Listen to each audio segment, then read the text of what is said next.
Hi అందరికీ, welcome to one more mini vlog. మా ఇంటి దగ్గరలో వెడ్నెస్డే మార్కెట్ అవుద్ది. ఇంకా మేము ఉండే దగ్గరలోనే రైతు బజార్ కూడా ఉంది. ఈ రోజైతే మేము వెజిటబుల్స్ కోసమని రైతు బజార్కి అయితే వెళ్ళాము. ఎన్ని రోజులు అయిందో రైతు బజార్కి వచ్చి. ఈ మధ్య ఎక్కువగా స్విగ్గీలోనే ఆర్డర్ పెట్టేస్తున్నాము. రైతు బజార్ నిండుగా గ్రీన్ కలర్స్తో కలకలలాడిపోతుంది. ఇలా గ్రీన్ కలర్ ఫ్రెష్ వెజిటబుల్స్ చూస్తే మనసుకు పాజిటివ్గా అనిపిస్తుంది. ఇంకా ఇంటికి కావాల్సిన అన్ని వెజిటబుల్స్ అన్నీ తీసుకున్నాను. ఇక్కడ ఆవకాయ పెట్టుకోవడానికని మామిడికాయ ముక్కలు కూడా కట్ చేసేస్తున్నారు. ఇంకా ఫ్రూట్స్ అయితే ఏం తీసుకోలేదు, ఆల్రెడీ ఫ్రూట్స్ ఉన్నాయి. అన్ని వెజిటబుల్స్ తీసుకొని ఇంటికైతే వచ్చేసాము.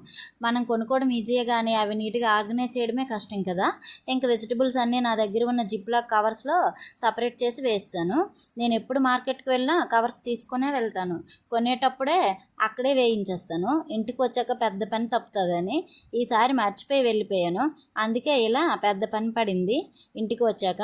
ఇంకా వెజిటబుల్స్ అన్నీ ఫ్రిడ్జ్లో నీట్గా పెట్టేసాను. ముందుగానే కవర్స్ తీసుకెళ్ళిపోయి అక్కడ వేయించుకునే టిప్ ఎంతమందికి నచ్చింది మీలో? అక్కడ రైతు బజార్ కలకల్లాడిపోతుంది, ఇక్కడ నా ఫ్రిడ్జ్ కలకల్లాడిపోతుంది.